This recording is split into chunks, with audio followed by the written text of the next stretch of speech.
Pues bien, ya estamos nuevamente aquí en la Legión caminando entre valientes y te hago el recordatorio de lo que estábamos hablando hace un minuto. Tuvimos unas pequeñas fallas técnicas, esperemos que ya esté solucionado.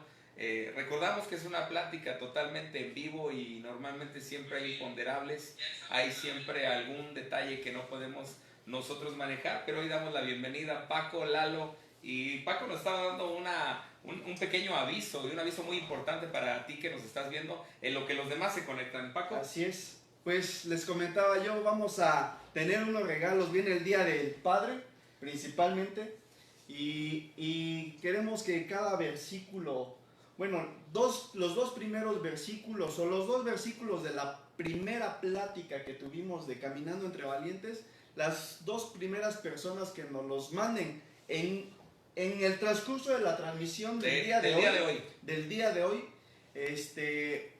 va a obtener su premio, su regalo. Hay un premio bien padre, no te voy a decir cuál es, un premio muy padre, te va a gustar, es una sorpresa y vamos a estar checando en el transcurso de la transmisión.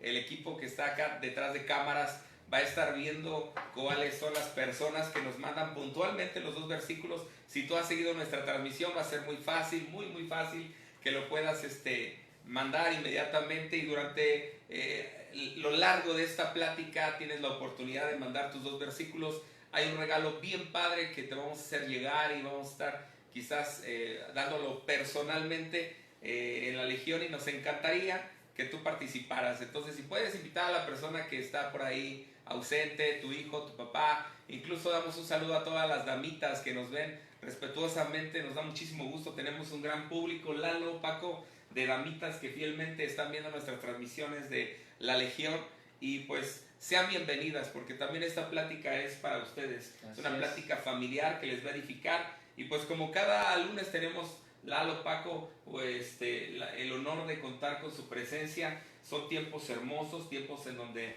nos edificamos y donde crecemos.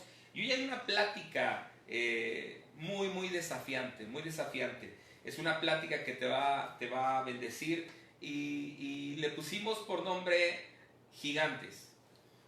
Quizás la plática te va a hablar mucho el puro título, pero hoy quiero comenzar con este pequeño tema. Estamos haciendo un poquito en el preámbulo de la plática para que se lleguen a conectar más personas. Comparte el link, comparte la publicación para que otras personas también sean bendecidas, edificadas. Ya le pegó la cuarentena, dijiste el lunes y es miércoles. Perdóname, me está pegando duro todo este rollo. Ya no sé ni en qué mes vamos. Ya les decía a los chavos que creo que vamos a poner series de Navidad y vamos a partir la rosca de Reyes y también el pan de muerto, porque con lo de la cuarentena ya no sé ni en dónde andan, ¿no? Pero este lunes tenemos me contagias, mucho.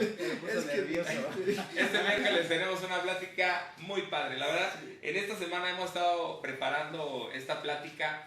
Es un tema que en lo personal, te soy honesto, en lo personal, Dios me ha desafiado, me ha enseñado, me ha ido a llevarme a la historia. Y yo creo que todos los que estamos aquí tenemos en este mismo tiempo las mismas coincidencias de lo que Dios ha hablado, ¿no? Y yo quería hacerles una pregunta, ¿no? Porque hemos estado hablando acerca de los valientes, 37 valientes de David, que David tuvo a bien empoderarlos, enseñarlos, calibrarlos, convocarlos. Y yo te quería hacer una pregunta, Lalo, personalmente. ¿Qué tenía David para poder lograr que estos 37 los siguieran, y después de eso hacerlos jefe de sus ejércitos y ponerlos en lugares emblemáticos? Bueno, yo creo que hemos hablado mucho en estas últimas pláticas acerca de quién era David. Y lo que pudimos notar, bueno, al menos yo pude notar en estas pláticas que hemos tenido, es que lo que caracterizaba a David principalmente era la comunión con Dios. Si algo caracterizaba al rey David era que él siempre estaba en comunión con el Padre. No había un tiempo en el que no lo veamos, que él siempre estaba hablando con el Padre. Prueba de ello es que podemos leer los salmos, ¿no? ¿Cuántos salmos? Más de la mitad del libro de los salmos fue escrito por el rey David, ¿no? Entonces, la principal característica del rey David era la comunión con Dios, y esta misma se la supo transmitir a quienes estaban a su alrededor, es decir, como, vamos a decirlo así, ¿no? Como un aroma, es decir, ¿no? Nosotros cuando nos ponemos fragancia, perfume, ¿no? La empezamos a esparcir hacia los que nos rodean, ¿no? Y nos gusta y decimos y nos acercamos, ¿no? Algo así era la esencia que tenía David en él, ¿no? No era tanto él, era la esencia de Dios que estaba en él. Entonces, si nosotros vemos a David y a sus valientes, él impregnó esa esencia de Dios, esa presencia de Dios, se la impregnó a sus 37 valientes, ¿no? Y a su vez ellos se la supieron impregnar a quienes, porque muchos de ellos, a ellos también los seguían. Esos 37 emblemáticos hombres eran seguidos por otros más.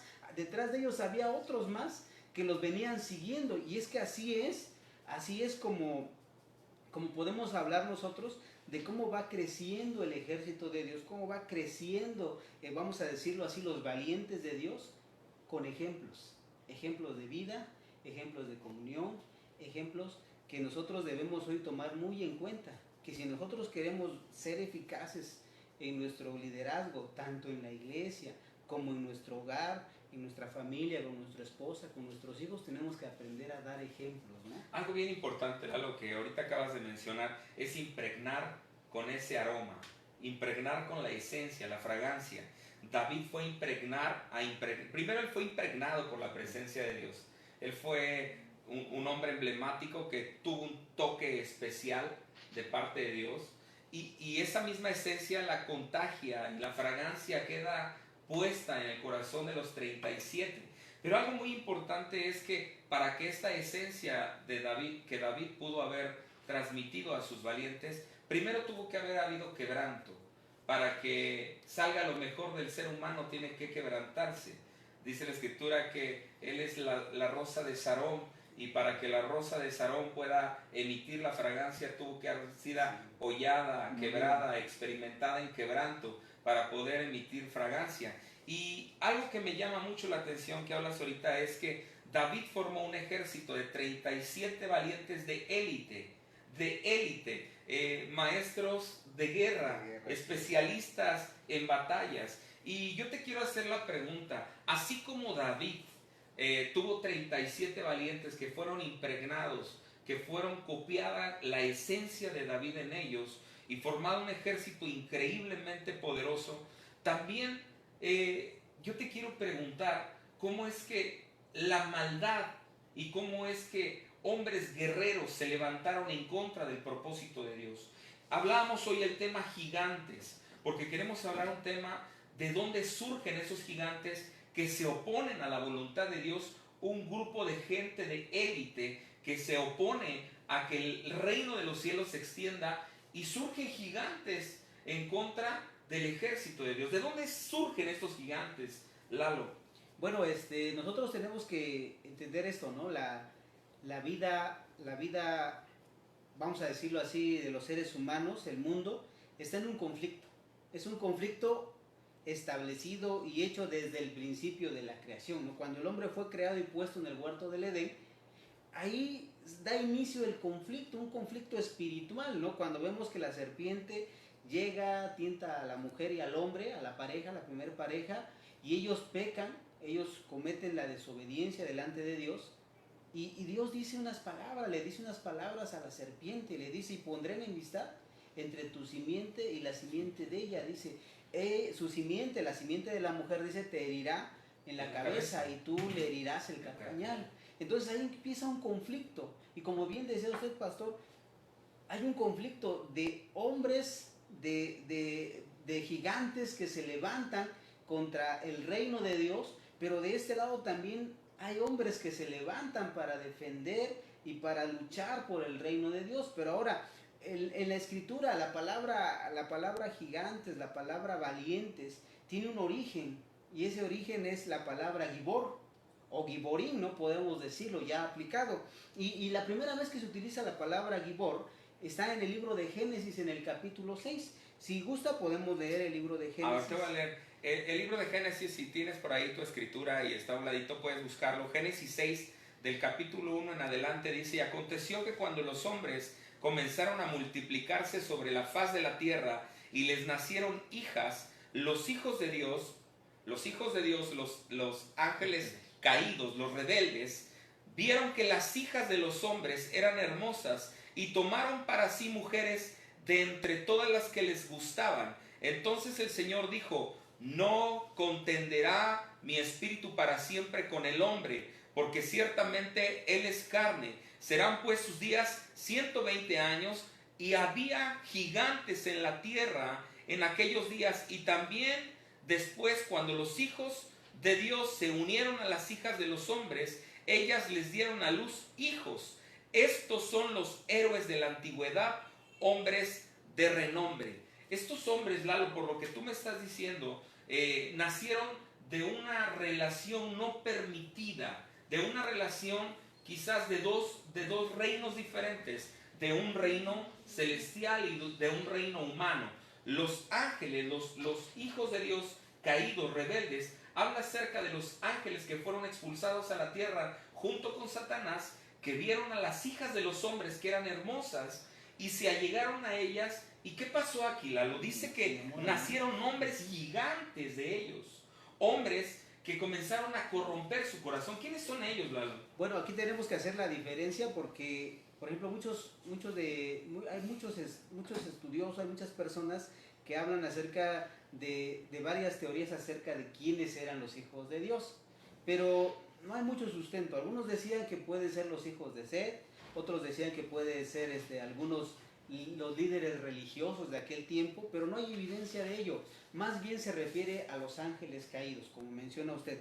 Entonces, cuando esta relación se da, una relación contra natura, porque son dos naturalezas diferentes, como usted lo menciona, la naturaleza celestial o espiritual de los ángeles con la naturaleza humana, carnal de los seres humanos, tienen una unión, y de ahí surgen lo que como hemos escuchado muchas veces, los nefilim, hombres gigantes, hombres de metros de altura, 8, 9, 7 metros, hombres muy grandes, y que estos hombres pues empezaron a vivir sobre la tierra. Y luego menciona adelante Génesis 4 que dice que de ahí surgieron también hombres valientes. La palabra valiente ahí es la palabra gibor, que significa hombre guerrero, hombre valiente, hombre de guerra. Entonces, los siguientes que surgen de la relación de los nefilim, porque ya aparecieron nefilim, de la relación de los hijos de Dios con las mujeres aparecen los nefilim, pero sigue esos gigantes que salen ahí, los nefilim, tienen relación también con las mujeres hijas de los hombres, y surgen los giborim. Estos son la cuarta generación, digamos. Entonces, se rompe la naturaleza en donde las mujeres, las hijas de los hombres, se meten con los ángeles caídos, los demonios, los rebeldes, y de ahí dan a luz a los nefilim. Y de los de nefilim se vuelven a meter con hijas de los hombres, y de ahí dan a luz los giborim. Los giborim, ¿qué quiere decir esta palabra, Lalo? Esta palabra quiere decir que son los valientes, como dice ahí, los héroes. Si nosotros leemos alguna otra traducción de la escritura, dice hombres valientes, guerreros valientes, y también dice héroes. Es decir, eran hombres, vamos a decirlo así, de gran estatura, gran fuerza física, con ciertas cualidades físicas que superaban a los seres humanos normales. Entonces, esta situación nosotros la tenemos que ver como que, ¿cómo es esto de que pueda haber ese tipo de genética? Porque si hoy nosotros vemos, pues los más altos, pues 1,80, 1,90, inclusive ha habido hombres que miden un poquito más de 2 metros, ¿no? Pero hasta ahí, ¿no? Aquí en una investigación que hice rápida, dice que medían más o menos 30 metros, imagínate, había gigantes de 30 metros. Hay veces, por ejemplo, sí menciona que eran unos monstruos, ¿no? Realmente eran unos monstruos, pues. Y más que nada por la altura, eran temerosos, ¿no? Por la altura nada más. Estos hombres, Lalo, que estás comentando, la verdad es como que algo de mucha investigación, incluso hasta de ponerlo en tela de juicio.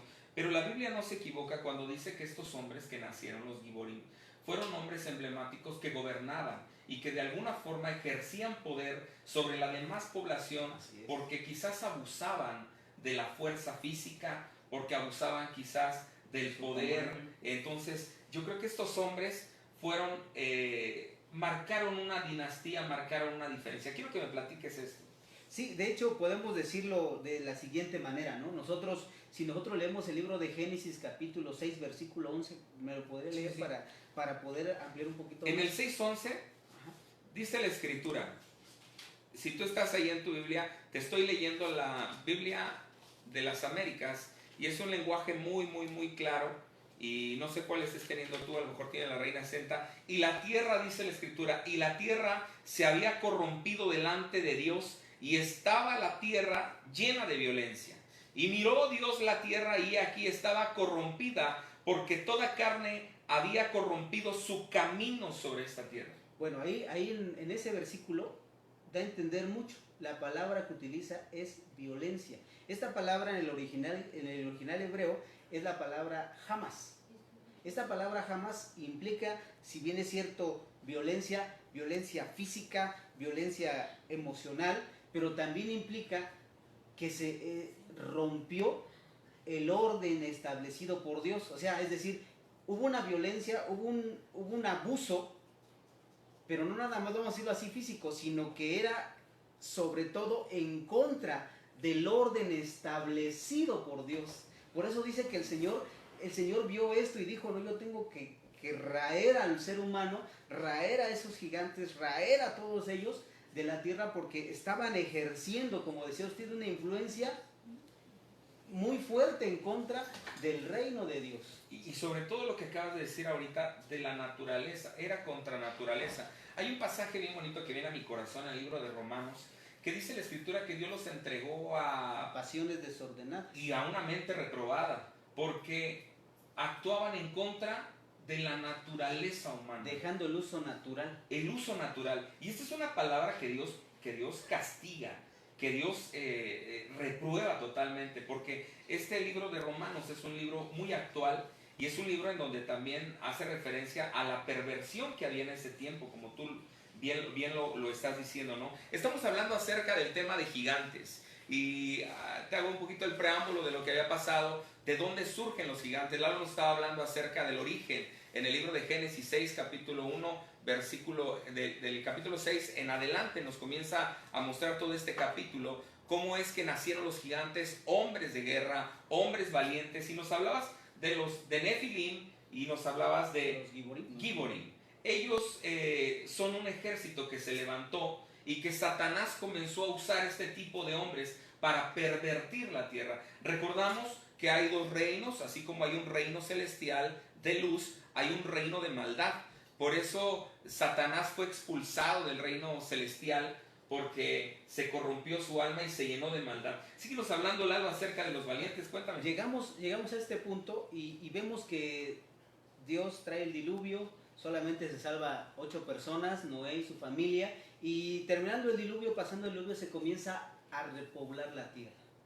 Y vemos que Dios comienza a establecer el linaje, vamos a decirlo así, del Mesías, ¿no? Como vemos que desde ese tiempo ya estaba estableciéndose un nuevo linaje santo. Pero también vemos que llega el momento en que resurge otra vez este espíritu de Giborim. Ahora vamos a explicar un poquito acerca de esto, porque si nosotros leemos el libro de Efesios capítulo 2, versículo 2, ahí nos habla acerca de que hay un espíritu que opera, un espíritu demoníaco que está operando, ¿verdad, pastor? En el mundo, en este mundo material. Podemos leer este libro de... Fíjate que habla Efesios 2, capítulo 1, dice: y Él os dio vida a vosotros, que estabais muertos en vuestros delitos y pecados, en los cuales anduviste en otro tiempo según la corriente de este mundo, conforme al príncipe de la potestad del aire, el espíritu que ahora opera en los hijos de desobediencia. Es un espíritu, Lalo, como tú bien lo dices. No solamente hubo una muerte física de estos hombres grandes, gigantes, Gibor, sino que después del diluvio vuelve a operar este espíritu. Se reactiva. en otra persona, no solamente porque hubo una muerte física. Recordamos que la Escritura dice: lo que es nacido del espíritu, de la carne, carne es. y lo que es nacido del espíritu, espíritu. Este espíritu de Giborim fue nacido en un área celestial, en un área espiritual, y por lo tanto no puede morir No solamente puede morir con un diluvio, no físicamente, sino Dios extermina la tierra, acaba con toda la faz de la tierra, raya a todo ser humano, se arrepiente el Señor por haber quizás castigado la tierra tan fuerte, y solamente 8 personas. Pero después de esas 8 personas, ¿qué sucede, Lalo? Pues empiezan a multiplicarse los seres humanos nuevamente, y es donde nace un hombre emblemático en esos tiempos. Este hombre es un hombre muy conocido, su nombre es muy conocido y su nombre es Nimrod. Este hombre nace y tiene ciertas características que podemos nosotros notar de que dice que este fue el Giborim, que vamos a decirlo así, después del diluvio, ¿no? Okay. Este fue un Giborim.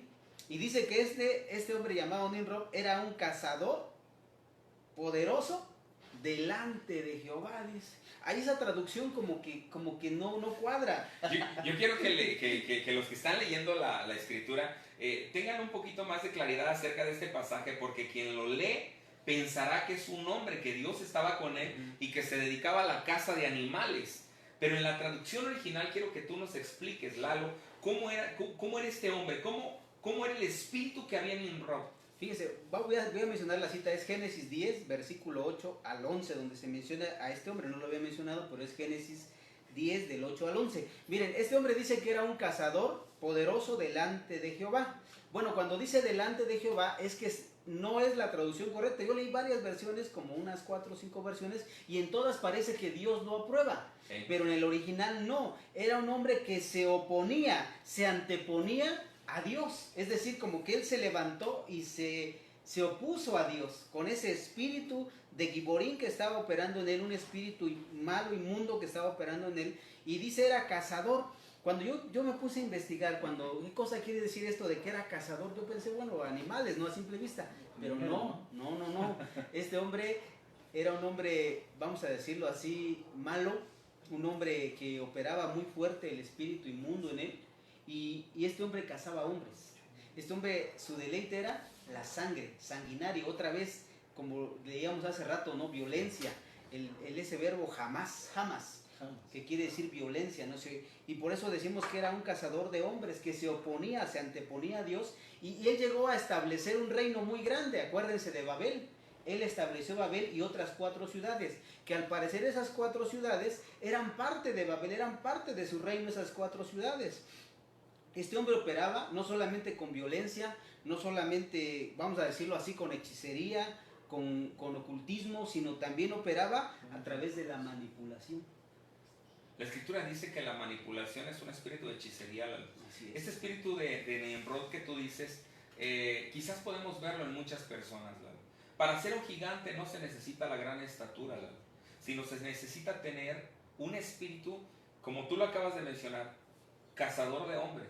O sea, un hombre sanguinario, un hombre que le gusta la destrucción, un hombre que le gusta destruir matrimonios, destruir familias, acabar con estados emocionales. O sea, no se necesita mucho para pertenecer al ejército de élite de Satanás. El espíritu de Nimrod, dices, era un cazador. También era un hombre que se oponía a Jehová, que estaba haciéndole frente. Es un hombre que se levanta y te dice, ¿qué estás haciendo en la iglesia? ¿Para qué vas? Te están lavando el cerebro y eso es lo que vas a aprender, y se antepone a la obra que Dios está haciendo en nuestras vidas. Entonces, yo creo que ese espíritu es muy vigente, Lalo. Y la última que mencionas es un hombre que habitaba en la ciudad de Babel y fue uno de los progenitores o de los preceptores de los que comenzaron a hacer la revolución para construir la Torre de Babel, pero tenía un espíritu de persuasión, un espíritu de manipulación, que comenzaba a aconsejar, que comenzaba a llenar el corazón de la gente, decirle que acaso no podemos llegar al cielo, que acaso tú y yo no podemos llegar a ser como Dios. Casi le decía como la serpiente, ¿no? Por el mismo espíritu. Es un espíritu que opera y de verdad, Lalo, para mí es algo bien importante que tú lo estás mencionando. Este espíritu opera en el ejército de élite de Satanás. Una mirada te puede manipular. Una persona te puede condicionar. Aún como esposo, aún como padre, podemos condicionar a nuestra familia. Si tú no haces esto, no te voy a dar dinero. Pero me vas a pedir un favor, pero al rato tú vas a necesitar de mí. Y es un espíritu de manipulación que probablemente no nos demos cuenta, pero en muchos líderes de casa opera manipulando a nuestra familia. En la actualidad, ¿no? En la actualidad tenemos, a lo mejor no nos damos cuenta y estamos nosotros mismos manteniendo ese espíritu de Nimrod, ¿no? Ese espíritu lo alimentamos y no nos damos cuenta, ¿no?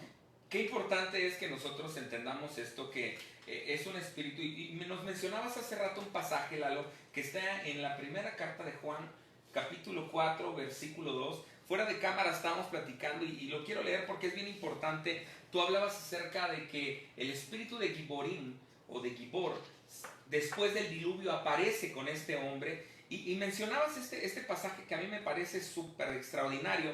Primera carta de Juan, capítulo 4, versículo del 2 al 3. En esto conocéis el Espíritu de Dios. Todo espíritu que confiesa que Jesucristo ha venido en carne y es de Dios, y todo espíritu que no confiesa a Jesús no es de Dios, y este es el espíritu del anticristo, del cual habéis oído que viene y que ahora ya está en el mundo. Este espíritu, Lalo, puede pasar de generación en generación y no necesariamente ser heredado por una condición física, sino en el área espiritual lo podemos heredar a nuestra familia. Podemos transmitir porque vamos enseñando ese esquema, ¿no? Ese esquema. Y mientras nosotros no decidamos romperlo, mientras nosotros no decidamos echar abajo la obra de Satanás en nuestra vida, no podemos romper ese yugo de esclavitud que tenemos, ¿no? Ahora, cabe hacer mención que la palabra o el uso de Gibor o de Giborim no necesariamente es solo hacia lo malo, porque ahorita según estamos dando la perspectiva de que es malo. No, tenemos que hablar también de lo bueno, o sea, porque el reino de Dios se tiene que establecer y se ha establecido mediante la palabra Gibor, es decir, ha habido hombres Giborim que se han levantado. El primero de ellos que podemos mencionar y que ya lo hemos visto es Noé. Él se levantó en medio de una generación maligna y perversa, dice la Escritura, y se levantó y empezó a predicar, y empezó a decir que se tenían que arrepentir porque venía un diluvio, porque iba a llover. En ese entonces no existía la lluvia. Sí. La tierra dice que se regaba por medio de un rocío que surgía, ¿no? Y no había lluvia, y le decían, si está re loco. Les decía, arrepiéntanse, miren, no hagan eso, está mal. Él se levantó como un Gibor, un hombre valiente, un hombre de guerra que estaba luchando contra todo el mundo. Quizás las personas que ahorita llegaron y se conectaron y que no comenzaron desde el inicio, estamos hablando acerca de la palabra Gibor. Lalo nos mencionaba que la palabra Gibor nace desde el Antiguo Testamento, pero estamos hablando de un grupo de élite que tiene Satanás, que ocupa, que se antepone a la obra de Dios, pero también Dios tiene un grupo de élite. Acabamos de mencionar algunas características y algunas personas que fueron usadas en el reino del enemigo como Gibores, pero ahora estás mencionando un hombre emblemático que es un Giborim, que ahora él es del grupo de élite que hace la obra de Dios, que corre en la visión, que está haciendo y está extendiendo el reino. Un hombre emblemático que marcó un patriarca, ¿no? Un hombre totalmente que se cuece aparte, Noé, y lo decías bien cierto, Lalo, un hombre que predicaba y decía, arrepentidos, porque Dios va a destruir la tierra con un diluvio. La gente no le creyó, la gente habló de él, la gente lo criticó, la gente lo malmiró, la gente lo enjuició, quizás lo vituperó, pero él se mantuvo como un Gibor en valentía. O sea, la palabra Gibor decías que es valiente, fuerte, ¿sí? Hombre de guerra. Hombre de guerra. Entonces, Yo creo que en esta época mucha gente se levantó en contra de Noé y le dijo, tú estás loco, le dieron la espalda. Aún la familia, primos, gente cercana, le dio la espalda. Y cuando comenzó a construir el arca, yo creo que todos se rieron y dijeron, esa es una tontería. Nos hablas de este hombre. ¿Qué otro hombre emblemático podemos ver? mencionar a otro hombre muy emblemático, Moisés. Fíjese, primero vamos a hablar de la cuna donde él se crió. Si bien es cierto, él había sido escogido porque era hebreo, pero la cuna que lo crió era una cuna de egipcia. Vamos a hablar de la hechicería, vamos a hablar de los dioses, vamos a hablar de todo lo que él se llenó, o sea, toda la cultura que él se llenó, 40 años. Pero llega el momento en que Dios lo llama de ahí y lo lleva al desierto y lo mete en un proceso para volverlo un giborín de Dios, un hombre de guerra para Dios. Y muchas veces nosotros pensamos, decimos, pero es que yo de donde yo vengo, ¿no? ¿Cómo puede ser que Dios me use si he vivido esto, si hice esto, si mi familia fue así, si yo viví así? Pero no importa de dónde vengas, no importa de dónde te haya sacado el Señor, Dios te va a levantar y Dios te va a hacer lo que Él tiene en su propósito hacer en nosotros, ¿verdad? Qué importante es esto que hablas, Lalo, porque muchos de nosotros no nos sentimos capacitados, no nos sentimos que calificamos para ser un giborín. Hablabas acerca de Moisés, mencionábamos hace rato Jefté, hijo de una prostituta, una ramera, donde sus hermanos lo desechan, le dicen, no heredarás con la casa de mi padre. Se va con los amargados, con los afligidos, con los malandrines, y se va a llegar a la tierra de Tob. Tob quiere decir lugar fuerte. Entonces llega a la tierra de Tob y de ahí los hombres le hacen la invitación y ven que es un hombre emblemático, un hombre de guerra, y le dicen, ¿por qué no nos representas y nos defiendes? Y te haremos el mayor de nosotros, nuestro líder, ¿no? Jefté no cumplía con las características de ser un gibor, características de quizás de genealogía, de herencia, de familiaridad, pero sí cumplía con características porque tenía un carácter de valiente, un carácter radical. Otro hombre que estábamos platicando, Lalo, ¿me puedes mencionar? Pues podemos hablar de Josué, Josué hijo de Nun. ¿Dónde se crió Josué? En un desierto. Era de la generación nueva que se levantó en el desierto. ¿Y cuántas veces nosotros decimos, pero es que mi familia, pero es que yo, pero es que esto? Y empezamos a poner tantos peros y tantos pretextos a Dios, trabas para que Dios obre. Para decir, yo no lo necesito, yo no puedo. Y la otra es, muchas veces no aceptamos el llamado. Así Es algo bien importante. Quizás hay gente que tiene el llamado, ¿no? Tiene el llamado, pero desecha la invitación de Dios. Y es bien triste cuando tú que tienes el llamado y que algún día conociste de Dios y tuviste un encuentro personal, Dios te hace un llamado, pero tú lo desechas. El Señor se entristece porque dice, ¿por qué menosprecias mi mesa pensando que lo que te pongo es inmundo? O sea, menosprecias la invitación que yo te hago. Y yo creo que tenemos que entender que cuando Dios nos hace un llamado es porque ve ciertas características que a lo mejor nosotros no sabemos o no vemos, pero que tenemos que abrazar el llamado, ¿no? Josué creo que fue un hombre que abrazó el llamado y que se sentía indigno de tomar el liderazgo para meter al pueblo de Israel a la tierra prometida, y el Señor le hace una invitación y lo confronta con una realidad. Y me encanta lo que me estabas diciendo hace rato, ¿no? El llamado que le hace el Señor, y le dice, mira, que te mando que te esfuerces y seas gibor, Valiente. que seas gibor.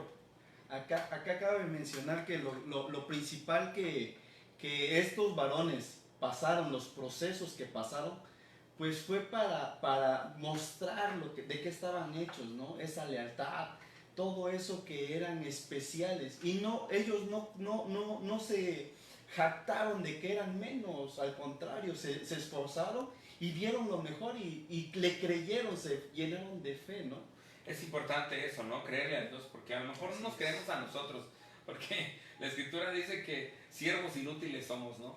Pero lo importante es creer a lo que Dios está pretendiendo de nuestras vidas. Y una cosa bien importante es aprender a caminar en Dios. ¿Por qué digo aprender a caminar en Dios? Porque este hombre, ¿cuánto tiempo caminó atrás de Moisés? Tuvo que aprender obediencia, tuvo que aprender sometimiento, tuvo que aprender, cosas muy importantes que nosotros debemos aprender para caminar de la mano de Dios. Ahora, si nosotros vamos al Nuevo Testamento, decimos, bueno, ¿nosotros qué? Bueno, eso es en los hebreos, grandes hombres, pero ¿nosotros qué? ¿Sabes? Hay una promesa para nosotros. Si nosotros vamos a la Escritura, en el Nuevo Testamento, la palabra Gibor, vamos a decirlo así, se translitera o se traduce en dos vocablos griegos, ¿no? La palabra dunatos o dinamis, dunatos y isjuros. Esas dos palabras son las que para el griego es como si estuviéramos hablando del Gibor. Y cuando el Señor Jesucristo les hace una promesa a sus discípulos y les dice, y recibiréis, ¿qué Poder. dice? Poder. Dunamos. Dunamis. O dinamis, como lo quieramos decir, porque a veces varía mucho la manera en que uno pronuncia, ¿no? A veces la pronunciación. ¿Qué le estaba diciendo? Y van a recibir ¿qué? Gibor. Poder. ¿Para hacer qué? Poderosos. Es una promesa de parte de Dios para nosotros. Que nosotros también vamos a ser Giborim, para Dios. Vendrá el poder sobre nosotros, vendrá la unción sobre nosotros, vendrá el Espíritu Santo sobre nosotros y nos va a capacitar para poder caminar como parte de esta élite, de estos guerreros que Dios tiene que levantar para establecer Tú que me estás viendo ahí, lo que está hablando Lalo, está en el libro de Hechos, capítulo 1, versículo 8, y te lo voy a leer. Dice, no os corresponde a vosotras saber los tiempos ni las épocas que el Padre ha fijado con su propia autoridad. Pero recibiréis poder, 8, pero recibiréis poder cuando el Espíritu Santo venga sobre vosotros y me seréis testigos en Jerusalén, en Judea, en Samaria y hasta los confines de la tierra. Y recibiréis Gibor. Nosotros, Lalo, tenemos una promesa de pertenecer a un grupo de élite del Señor, de caminar haciendo su obra. No estamos excluidos como los héroes de la fe. Yo creo que hay muchos héroes de la fe y si tú quieres ver héroes de la fe puedes comenzar desde el Génesis hasta Apocalipsis. Y yo le decía a Lalo, hay un libro que en lo personal a mí me encanta y me desafía, el libro de los jueces, que puedes ver cuántos gibores hay, cuántos giborines, mujeres que se levantan y que toman con valentía todo el llamado y lo abrazan. Y yo creo que hoy es tiempo, Lalo, de hacer carne, de hacer nuestra esta promesa de pertenecer a un grupo de élite del Señor. Es un llamado, ahora que lo vemos, ¿no? Que nosotros podemos pertenecer a esta dinastía, a este linaje de hombres emblemáticos. Pero para eso hay ciertas características, Lalo. Paco, ¿me puedes ayudar en unas cualidades, características que podemos obtener? Pues principalmente para tener esas características una de ellas es la intimidad con Dios, ¿no? Decíamos de cada uno de estos varones tenía esa aroma, esa esencia, ¿no? Para seguir este camino, esa cualidad, una santidad, ¿no? El segundo punto, una lealtad. La lealtad, cada uno de nosotros debe ser leales principalmente en su casa, con su esposa, con lo que nos rodea, ¿no? Y estar pegado a los pies de Cristo en oración, ¿no? Estar orando, estar pidiéndole, estar en comunión con Dios. Hay veces que tenemos esa idea de que dicen, no, yo no soy esos de rezar. No, platica con Dios, platica con Él. La lectura, leer la palabra de Dios, estarte alimentando para que puedas entender todos los propósitos que tiene Dios para nosotros. El respeto y el honor a la casa, hay veces que no respetamos, ¿no? Ni desde que entramos ni la salida, ¿no? El perdón, reconocer que la regamos. Bien difícil, en pláticas anteriores decíamos, ¿no?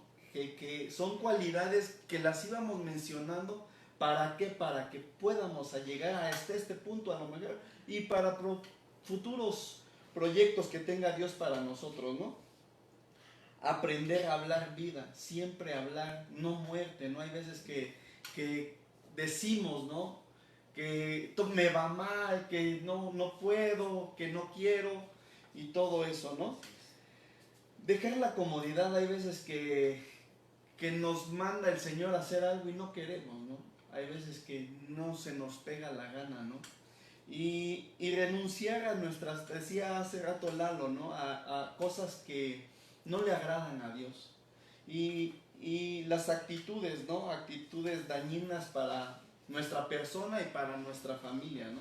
Tú ahorita que estás mencionando esto, Paco, nosotros caminamos hacia la estatura del varón perfecto que es Cristo Jesús.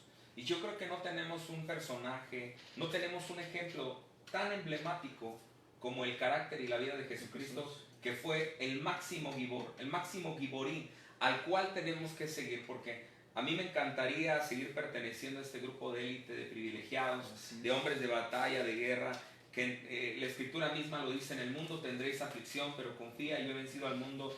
Y me mencionabas un pasaje, Lalo, en donde el Señor Jesús desde su gestación dice: porque un niño nos es nacido, hijo nos es dado, ¿no? Y ese es el libro de Isaías 9:6. Qué hermoso pasaje.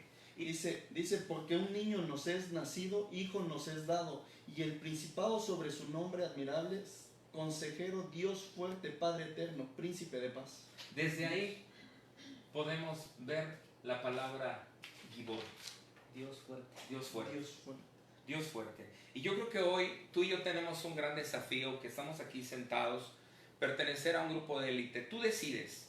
Esta enseñanza va dirigida a gigantes, esta enseñanza va dirigida hacia ti. ¿Tú a qué ejército te gustaría pertenecer? ¿Sigues hablando muerte o sigues hablando vida? ¿Te gustaría caminar en esa santidad, en ese compromiso, en ese pacto con Dios?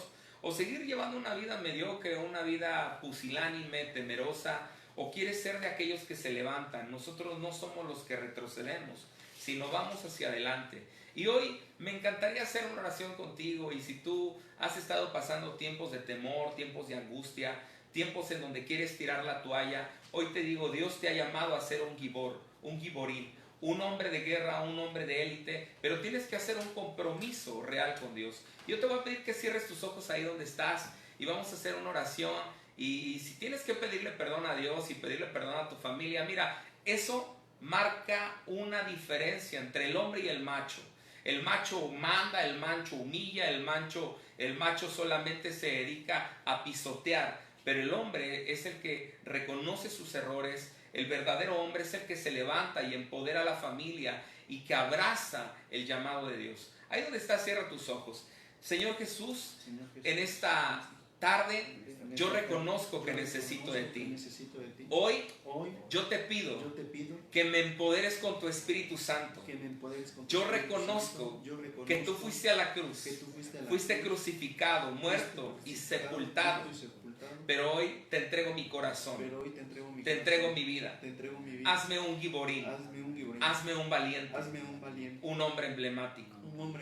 Te entrego mi vida, te entrego el señorío. Te lo pido en el dulce nombre de nuestro Señor Jesús. Amén. Lalo, ¿algo que quieras agregar?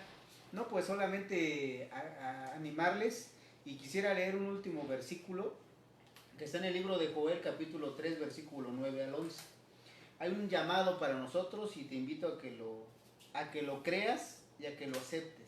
Dice la Escritura: proclamad esto entre las naciones, proclamad guerra, despertad a los valientes, acérquense, vengan todos los hombres de guerra, forjad espadas de vuestros asadones, lanzas de vuestras hoces, diga el débil, fuerte soy. Qué padre pasaje. Pues recuerda, aquí entre amigos, Dios te va a bendecir.